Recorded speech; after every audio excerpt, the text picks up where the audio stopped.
welcome to another episode of Oakley Reviews. Today, I'm going to do some winter stuff because X Games are starting today, which is Thursday, and they should be going on till Sunday, so hopefully you can catch some of those and see Shaun White pretty much dominate everything. So what I have here is just a selection of winter gear that might help you through the winter if you live in a colder area, like I do. We have been getting tons and tons of snow lately, so it's really good to kind of have a lot of this winter gear around because you do tend to need it. So the first thing I want to do is just going to start with some gloves. I got two pairs of gloves here. I have the winter glove and I have the pipe glove. The pipe glove is a lot thinner. Basically you have some sort of faux leather on the outside, you get the icons and whatnot, and they're very thin, so when you put them on, they're not bulky, they flex a lot. I actually use these for the motorcycle because they do sort of have some protection, so if you fell, you're not going to mangle your fingers up. And but yet they're light enough, they're flexible enough that you can grip things, and they really work well. I like these a lot, mainly for the lightness factor, the maneuverability, and I really find these work pretty well. However, if you really need it to be heavy duty, those might not cut it. Now personally, I don't like gloves. I don't use gloves that much unless it's really below freezing. I like just to have my bare hands because I like the flexibility and whatnot. These kind of get me there, but if you're really, really cold, then what you're probably going to do is move up to the winter glove. These are really awesome. These things are going to not let any, not a bit of cold in. So when you put these on, a little harder to get on because they have a little bit more snugness in the wrist. When you put them on, a lot tighter feel. You definitely feel there's a lot more going on inside here. The insulation is insane. I mean, you could be probably dying and you wouldn't feel the cold. At least your hands wouldn't anyway. There's a Velcro here that kind of really clamps that shut. There's a zipper pouch here. I don't know, so you can keep a penny in there or something. I'm not sure what that's for, but the option's there. The nice thing about this is on the left-hand side, there's a wiper here to wipe your goggles. So if you're skiing, you get snow all over your goggles or whatnot, just take this, wipe it off. All the snow's not there, and you're not taking cloth or whatever to your lens, so this is really kind of a nice addition there. As I said before, I've never gone skiing. I wish to someday, but we'll see if I can get there. One of the main things that actually kept me away from gloves for a while was the fact that I loved Thinsulate gloves. I loved I would just go buy cheapo pairs because the Thinsulate just worked so well. The early gloves didn't have that, but as soon as Oakley came out with Thinsulate gloves, which is in these winter models and some of the other winter models, I jumped all over them, and they're really great gloves. So if you like heavy-duty gloves, these are real good. All right, let's take a look at some hats. So I got a couple selections here. I had a camo beanie on before. I'm not sure where that went, but that also has Thinsulate in it. And in my preparation to get all the stuff together, must have misplaced it, but that's all right. So let's take a look at a couple weird things. This is called the Moscow hat. It's basically styled after what you might think people might wear in Russia. So there were two models. There was one that was light gray, black, and another one that had black and light gray, and it was just basically sort of an alteration of that. This isn't really the warmest thing. It's kind of nice. Has a nice wool feeling to it. There's really no insulation per se, but it blocks the wind. It does keep you sort of bundled up.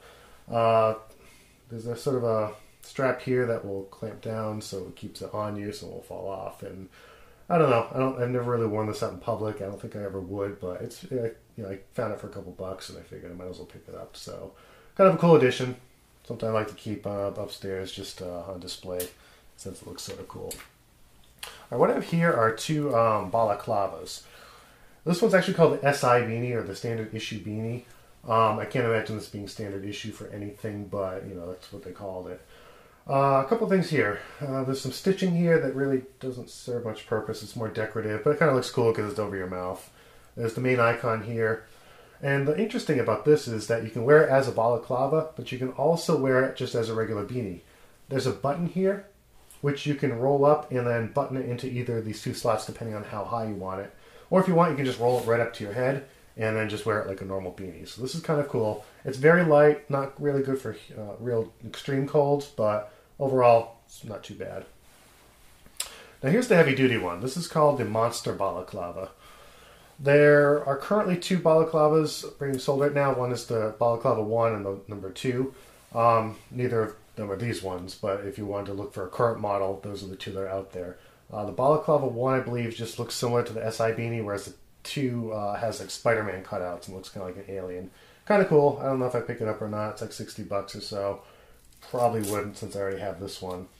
This one's kind of interesting. This one's a lot more heavy duty. You're going to notice the fabric is a lot thicker. It's going to work a lot better for the cold.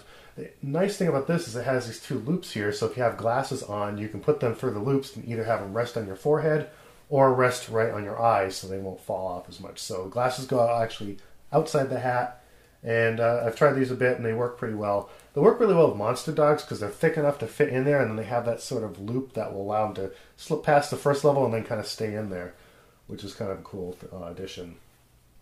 Past that, though, I'm not really sure what this is meant to do. There's a patch here, doesn't do anything. There's a kind of a loop here, doesn't do anything. There's a strap here, doesn't do anything. This opens up to the point where it doesn't do anything. So I'm really not sure what this is for. I think maybe this is to kind of let you talk a bit more. But I can actually put this on and talk perfectly well without it. So I'm not really entirely sure what all this is for. But I do like the innovations up here where it has the straps and lets you keep the glasses on. So it's an interesting piece. It's kind of cool to have. When it first came out, I jumped on it. Here's another strap that straps for no reason. So I'm not entirely sure what half this is, but it's kind of cool. It definitely keeps you warm, and it works as a good hat. Okay, so let's take a look at jackets now. I got a selection of a couple hoodies. This one I got probably 2002 or so. I got this on Backcountry Store. I like this because it has the, all the beanies are pretty much the same. They just have different artwork on it. Well, this one has the Oakley squid, which I thought was a really cool piece. If you've ever been to the London O store, when that first opened, they had a giant replica of this hanging from the ceiling, which was really awesome. So it's kind of cool to see that reappear. They haven't really used this artwork as much lately, but it's kind of cool to see it on a hoodie like that. Alright, what else we got? We got a zip-up hoodie. I like these more. I don't really like hoodies that don't zip up because it's just kind of a pain to get on. You feel like you're stretching out and all that. But this one zips up in the front, which is nice because it allows you to put on like a normal jacket, zip it up, and then, if you get too hot, you can unzip it and whatnot. It's just a regular, it's just got Oakley logo, so there's really not a whole lot on this. But, if you like hoodies and you want to represent Oakley, just grab an Oakley hoodie. Alright, then we move down to pants. I've got two instances of thermal wear here. I've got sort of a thinner one and a thicker one. I'll go over that later. So here's a thinner one. And basically, these are all going to be lined. These are going to be good for being on the mountain, being snowboarding, skiing. And they're waterproof and they're thermally lined. So basically, no cold is going to get in there. And everything's going to stay nice and toasty. Now if you take a look, there's going to be some icons or some signs inside all of the thermal wear, which lets you know kind of the rating of this. Now this one is a hydrofuel, which basically means it's waterproof, and also has a rating of 4. And the different ratings will allow you to just basically see what kind of level of protection you're going to get against the cold. The waistband is rubberized, so it has a nice snug fit. It's not going to ride up and down, which is kind of cool. Also, another nice thing is that after you zip it up, the behind the zipper or in front of the zipper is Velcro, so that stays shut. It basically helps you with the water sealing, so you don't get snow everywhere. On the inner legs, if you unzip these, it opens up and allows you to vent. So if you get too hot in these, obviously these things are kind of a pain to get on and off. You can just unzip that. It allows some of the heat to escape, and then you can kind of zip it back up once you've regained your temperature. On the bottom here are legs within legs. So these allow you to put either one inside your shoe or right over your shoe and then have the collar act like normal. There are hooks in here, which I imagine are to hook onto boots so that way they don't separate from your shoes. And they're kind of cool. There's a button here. This allows you to get them over a big shoe if need be and then zip it up after the fact. So that's a nice addition there. One cool accent on this, though, is that there's a loop here for your keys, and if you look at it, it's actually a half icon, which is kind of a cool touch. So I like how they added different accents to these and really made it a nice piece. Alright, let's take a look at the heavy-duty one. This is a really gaudy orange camo suit. Same basic things apply. You got the clips here, you got the pockets, all the pockets zip, so if you put something in it, you can keep it nice and watertight. It's got the rubberized belt so it doesn't slip all over the place. And, you know, same thing with the zipper. It's all Velcro, so basically it keeps everything in place. This also has the vents here. It's got plenty of pockets for you. And then it's got the same, basically, thing here that allows you to put it over a boot and then go from there. So if you notice, this one also has a emblem here. This is nitro fuel. The lower the number, the better the protection. So the other one was a 4. This one's a 2. If you go all the way up to number 1, it's like going to be like a real heavy-duty thing. There was one called Romeo, not the X-Metal, but they reused the name, which was like a full body suit as well as the medic. And those things were insane. They were like $500. I got this off Backcountry Store for maybe under $100 or so, but it retailed for a lot more. I wear these a lot when it's really cold and I really need the protection, and you know they work perfectly. You don't feel a thing when they're on it. So snow, ice, rain, not a problem with these. Alright, last couple things. Let's do shoes. I got a couple instances here. I have the SI boot. These are in the desert sand option. Now these ones are going to differ slightly from the other ones, like the black and the white camos. These are basically designed for desert ones, but I'm just bringing it out because my other pair is used a lot and it looks kind of gross, and I don't really want to put that on camera. But basically this is not going to be a good choice for snow, even if you have the other one.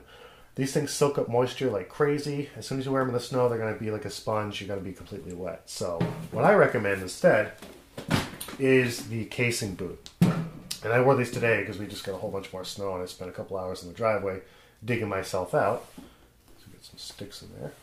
And, you know, awesome tread. This thing is not going to let you slip at all. Icon in the middle. All sorts of other details, which is really cool. The only thing is when you come back inside, there's all this snow there and it just falls off and ruins your floor, but that's okay.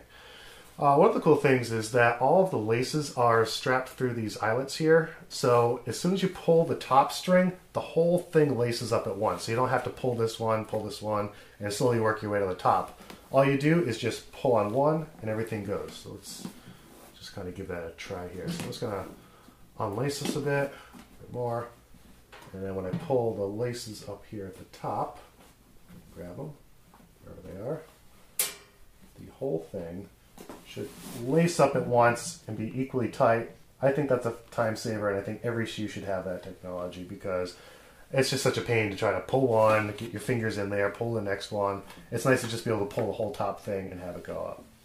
So another nice thing is that it has a channel around back, which allows you to wrap the laces around the edges here.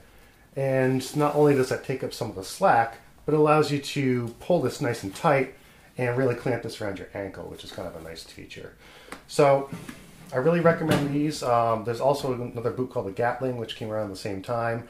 But regardless of which one you get, there's always going to be new boots coming out. There's always going to be new apparel coming out. So even if you haven't found something that I talked about today still available for sale, you know, do check around because everything I showed you today will have some sort of equivalent that's still coming out. They just come out with new designs, new logos, new colors. But basically everything they make sort of has different levels of variations depending on how much winter protection you want to get. So hope you enjoyed that. Hope you found it educational and interesting. And I hope you also watch the X Games. I'm really excited to see what's going on this time, and I'll be watching those over the next few days. All right, thank you. Take care.